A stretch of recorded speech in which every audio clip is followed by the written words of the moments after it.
Hello everyone, and welcome to what is going to be the final part of the Pikmin 2 Iceberg. Finally, after months and months, we're finally going to end it. So, I hope you enjoyed the video, and without further ado, let's delve deeper with our Pikmin.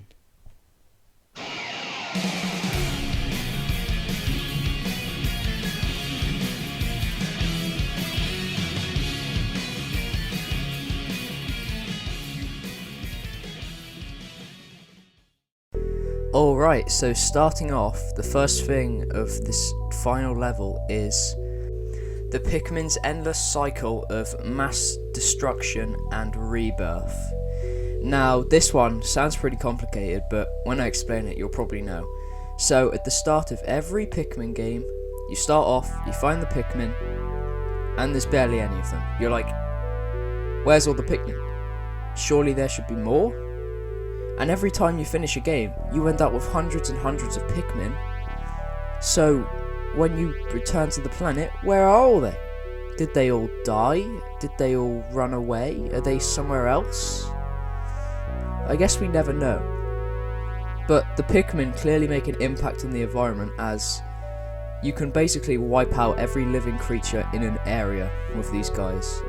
So, they definitely have an impact on the environment, so they just kind of continuously do this loop where they kill everything and then all die out. And then when you return to the planet the next time, it's as if nothing happened. So this is really quite strange. Now obviously you start off with such a small amount of Pikmin just for the game progression's sake, but it's very interesting to think that these creatures are like an invasive species that just take over anything they want to, as long as they have a captain commanding them. The water wraith is an Umibozu. Now, I'm pretty sure if you're a Pikmin fan, you know about the water wraith, and you also probably know about the Umibozu. Now, what the Umibozu is, it's a Japanese legend of this creature that lived in the ocean and had a strange addiction to captains, similar to some enemies you might see in Pikmin, for example the Wraiths. And Daz, as you might know him in the Pikmin community, has a very, very good video explaining all about the Umibozu, so I'll link that in the description if you want to check out more about this. But essentially what the Umibozu is this creature that has strange addiction to captains, as the legend of the Umibozu goes that it would attack ships in search of the captain and then would captivate them, similar to what the Plasm Wraith does in Pikmin 3 to Olimar.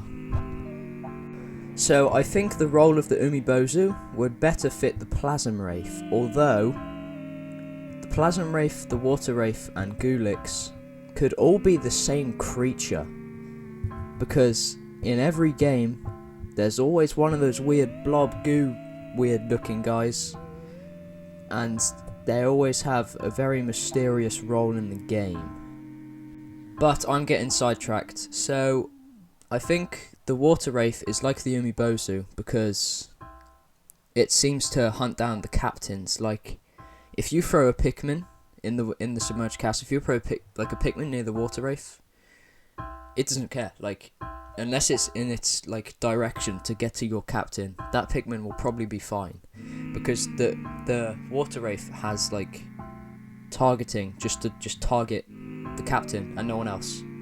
So in that essence, I guess you could say it's like the Umibozu. The planet's surface is constantly morphing. Now, I'm sure you know about this one if you've played enough of Pikmin. For the best example of this is in Pikmin 1. You've got places like the Forest of Hope and the Impact Site. Now, when you get to the second game, these areas aren't there anymore, although some areas you visit in Pikmin 2 look very, very similar. Now, this is very strange because they look similar, but they've morphed enough to be completely different. new wildlife lives there, new gates are there, new caves. And between Pikmin 1 and 2, the story goes that Olimar goes back to the planet, and his home planet is now in crippling debt. So the president sends him straight back to the planet. But if he goes straight back to the planet, then how has it changed so much in that small amount of time? That's what I love about Pikmin. It's that the world is constantly changing, even if you go to the same place. It's like this weird paradox of, like, the Earth is a living being itself and can morph its landscapes. It's very interesting.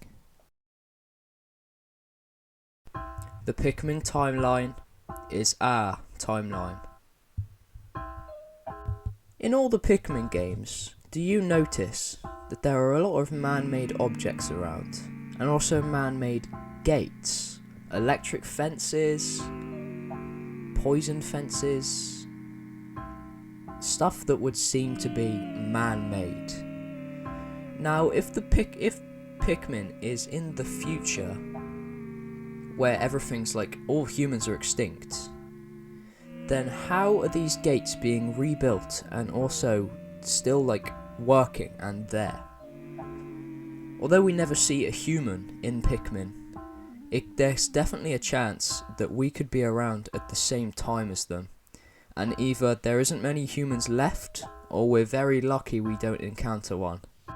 Because most people think of the theory that there was a massive nuclear fallout around the entire world, which mutated creatures. That's why Pikmin are like ants and a plant in one, and stuff like bulbs are like a ladybug combined with, I don't know, some sort of weird creature. But you see all the creatures, and some of them resemble real life things. For example, the Toady Bloister. Now, the Toady Bloister looks like a slug, but it has like a fruit plant thing as a tail, and then makes the sound of a cow. So it's like all these creatures have been mashed together because of some sort of nuclear fallout, which could have happened and killed all humans. Or that's what people think. Maybe Pikmin really is in the same timeline as humans. Submerged castles, energy draining aura. Now this one I think is inspired by the Mario 64 iceberg, like the biggest iceberg out there, you know. So this one is most likely not true, but if you think about it, the submerged castle is the place that holds a literal legend, if the water wraith really is the Umibozu. So, if a cave did have energy draining aura, I think we can all agree that it would be the submerged castle. Although, playing through the submerged castle literally a few days ago from now where I'm recording this, there is something about it that's very scary, because I've played Pikmin all of my life and that place is like always scared me. Like it scares me now, not to the same extent, but there's just something really unnerving about being there.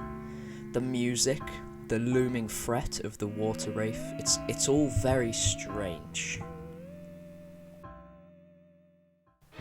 Every dungeon is personalized.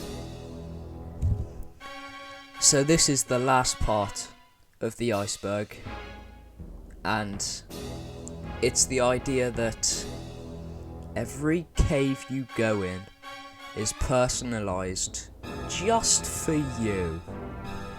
Now this is really creepy because caves are randomly generated in Pikmin. They always load with the same treasures, enemies and floor parts, but they're always slightly rearranged. So every time you go into a cave, it's gonna be different. So maybe these caves are personalised just for you. Maybe people go into the submerged castle and see things that other people don't see, but just think that's what everyone sees. although that's going a bit too much into the theory side of things. So this part of the iceberg is clearly based off of the Mario 64 one again, of every copy of Mario 64 is personalised. But it's quite scary to think about that your cave could be made just for you, and you don't know about it.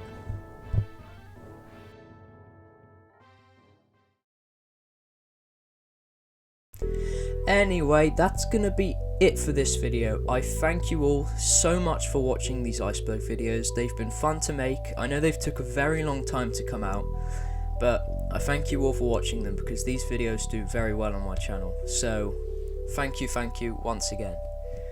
Like the video if you enjoyed this one. I tried to make it a bit more enthusiastic and more fun for you guys because I know I sound very boring most of the time. So I really hope you did enjoy this one. This will be the final iceberg one, but if you want me to cover anything else, then feel free to message me on Discord, put it in the comments, do whatever you want, and I'd be happy to take some suggestions for more videos in the future. Maybe I could do another Pikmin iceberg and either do it in all one video, or actually upload each part regularly instead of not uploading for 2 months. So yeah, once again, I really hope you enjoyed. Subscribe if you haven't already. Check the description, there'll be cool stuff there probably, as per usual. And I will see you guys in the next video. Goodbye.